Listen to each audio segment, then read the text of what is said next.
nottati joni si nottalima joni yahay kiikiiɗo no wola tuntede tan no wawi jiwinko no welde seeɗa ɗala toon yahanɗa jullere anda kala nan woni ɗo joɗɗo ɗandi hendu ndun ko ɗo woodi ko ɗo ndu woni wuttude ni ni jaasi no wuli moƴƴano ko ɗum yoni yiidum eyta honɗum poɗɗa ko hunduko ma kayiyaɗa woɗa juutindi ko hunduko ma aynayi nunniɗo ko luuɗi ko honɗum ɓiɗɗo mo hollan kon wadde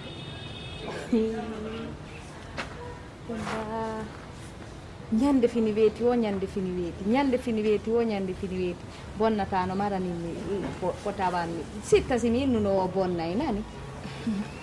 bonnata joni simi wolnimo nanata kala komi wolni bonnata na ɗum ɗo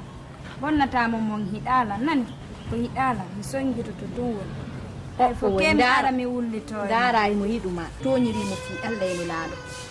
bonnata ko hiɗuma ko o hiɗa ɗum goto par ce que ko antu garta waala ɗo bindi okkalan ɗo coggu bireedi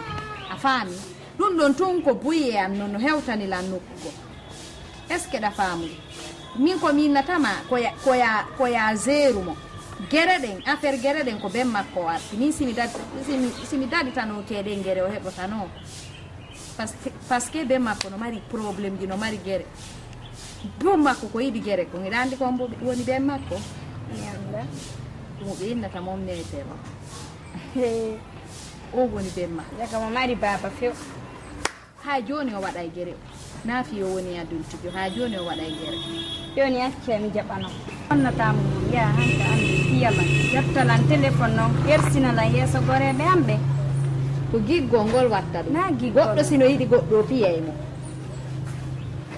jaɓu piggal ngal no woodi woɓɓe o alaɓe piwde ɓen ɗon o hiɗaɓe an ɓay mo yiɗuma e mo piwde ma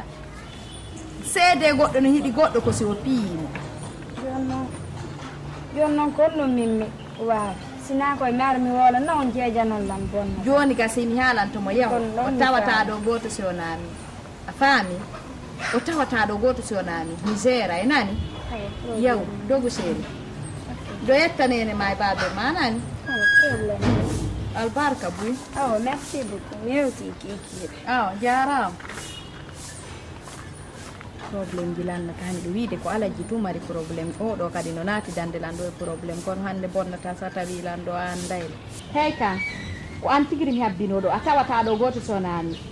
a faami o jiwnkun ko joni iri ɗo kono hakkude ni Allah si a tigirilan fi on ɗon wanɗo wola mi ñaama on hakkude Allah mi warete noon